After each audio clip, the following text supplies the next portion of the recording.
named Joshua. Hi there. Joshua was humble. Oh, hi there. And led the Israelites well. At last it was time to re-enter the promised land. Joshua led the Israelites into the promised land, and this time they were ready to trust God and do the whole thing his way. Israelites, listen up! There are many people living in this land who will try to keep us from moving in. Well, didn't we make a reservation? Pay attention! Now, if we obey God, then we will defeat them. But if we disobey, there will be trouble. Come on! And that was the way it worked. When they obeyed God and did things his way, nobody could stop them. Yeah! But when they let sin into the picture or disobeyed God, even the wimpiest of enemies beat them. And it was in this way that they eventually took over most of Canaan, the promised land. When they were obeyed, they won. Yay! When they disobeyed, they lost. They won some. Yay! They lost some. Sometimes they... We get the picture! Okay, where was I? And they took over most of Canaan. Right, thank you. And in this way, they eventually took over most of Canaan, the promised land. Scene 5, entering the promised land. Or milk and honey? No, elk and bunnies. Before his death, Joshua gave the Israelites some instructions.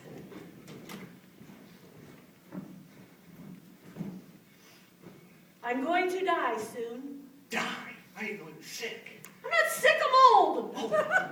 Now, do not forget what God has done after I am gone. You must continue to obey him and follow his commands. Now that we've taken over most of Canaan, you must defeat the remaining people who still worship false gods. And so Joshua died.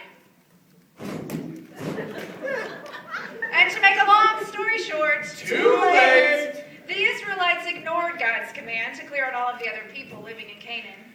Scene 6, the judges. Or stop the ride. Going in circles like this makes me want to puke. The time of the judges was a tricky one for the Israelites. They refused to clear out all of the other people living in Canaan, and because of this sin, more sin followed. Soon they were marrying people they shouldn't have been marrying and following false gods. They pretty much abandoned God, and God allowed them to be captured and taken prisoner by their enemies. God help us! We've been beaten and captured by our enemies!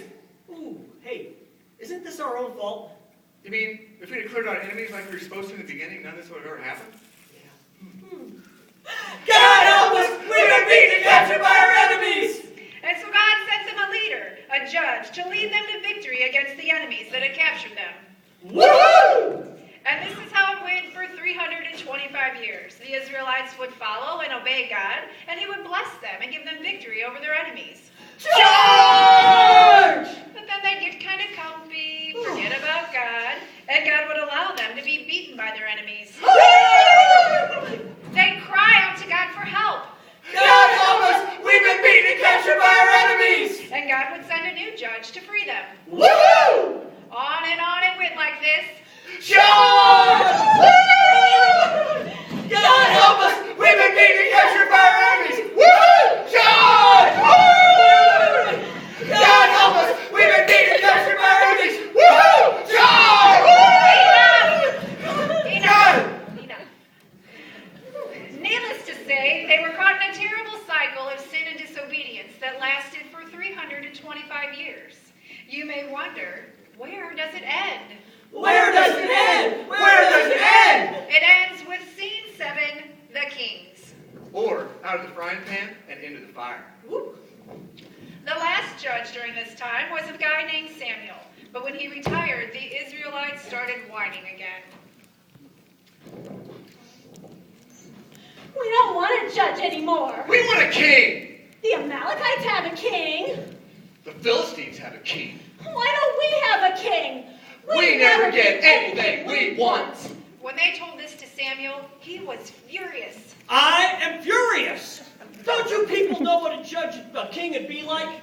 He'd take your sons and daughters and make him tend his horses and clean his bathrooms and do his dishes. I mean, he'd take your lands and all your crops and keep them for himself. You'd practically be slaves. blah, blah, blah, yada, yada, yada. Read our lips. We We want a king, and we want him now. So God gave them a king. Woohoo! He knew this would not solve everything, but he saw that they would have to learn the hard way. During this time, there were many kings. First, King Saul. King Saul was a pretty good king for a while, but then he slipped into sin and disobedience, and God replaced him with David. Bye-bye. What?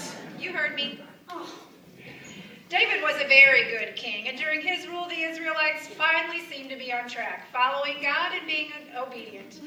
Don't get me wrong, David did have his fair share of mess-ups, like the famous Bathsheba incident. Do we always have to bring that up? But overall, David had a great rule and was known for being a man after God's own heart. David set up the city of Jerusalem as the capital of Israel, and God promised David that his son would be the one to build the temple, and that David's family would rule forever. Yes. So David died. What? I just got out of here. David died. Whatever. And Solomon became king. Solomon was a great king and did build the temple. It's your birthday. It's your birthday. We're gonna party like it's your birthday. But in the end, he blew it all. Oh, man. By disobeying God and worshiping other false gods, Solomon set off a chain reaction. Chain reaction in the house!